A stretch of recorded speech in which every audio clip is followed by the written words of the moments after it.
Hannah Combs had always looked forward to high school.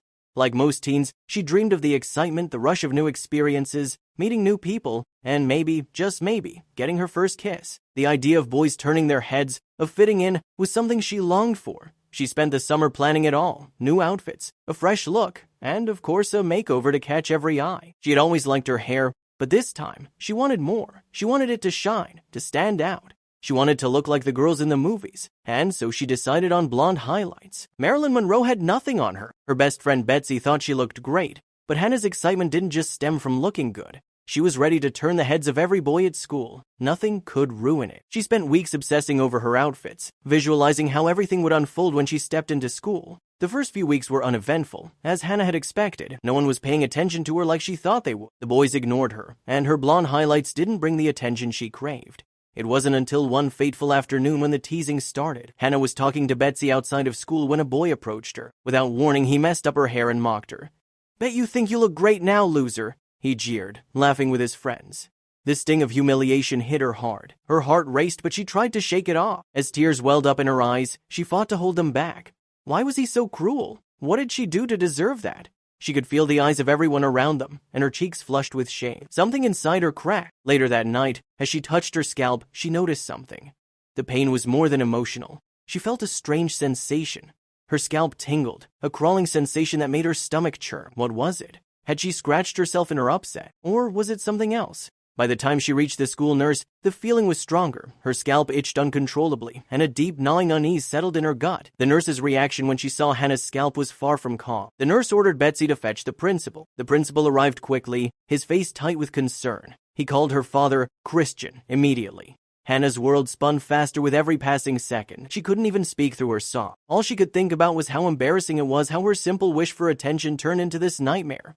Christian arrived as quickly as he could. When he saw his daughter, tears streaming down her face, something inside him snapped. He had been a soldier, a protector, and he wasn't about to let anyone get away with hurting his daughter. He stormed into the principal's office, demanding answers, but the situation was far worse than they imagined. Hannah wasn't just upset, she was in pain. The nurse had no answers. She didn't know what was going on. The principal didn't know what to say. The school had no plan. Christian couldn't believe what was happening to his daughter. The moment he saw the tears in her eyes, his anger flared, but it was tempered with something deeper, the overwhelming need to protect. He'd fought on battlefields, but this was different. This was his child, and no one was going to hurt her without facing the consequences. At the hospital, the doctors were quick to check Hannah's head. The diagnosis was even worse than anyone could have imagined. She had first-degree chemical burns from superglue. Someone had poured it onto her scalp. The boy who had mocked her, humiliated her in front of everyone, had done something far more cruel than anyone could have expected. It wasn't just a prank. It wasn't just a childish mistake. It was a deliberate act of malice. The superglue wasn't the only thing she had to worry about. As the doctor examined her further, a new discovery sent a chill down Hannah's spine. The strange crawling sensation in her scalp, it wasn't just an after effect of the glue. The boy hadn't only ruined her hair, he had purposefully transferred lice onto her. The burns and the lice both caused by one act of cruelty. Hannah was mortified, her mind racing with thoughts of how it could get worse. The humiliation of her appearance, the embarrassment of what had been done to her, and now, the realization that the boy had been cruel enough to bring lice into her life. After the medical treatment, Hannah tried to hold her head high, but the shame and the anger lingered. She had loved her hair. It had been her one feature she liked, the one thing she had pride in. Now, all she could do was watch as the life she imagined for her high school years was crumbling. But Hannah wasn't one to wallow forever. As the weeks passed, even though the physical burns began to heal, the lice remained a nightmare. She knew she had to fight back, not just for herself but for every other kid who had been bullied into silence. With the strength of someone who had already survived the worst, Hannah took control.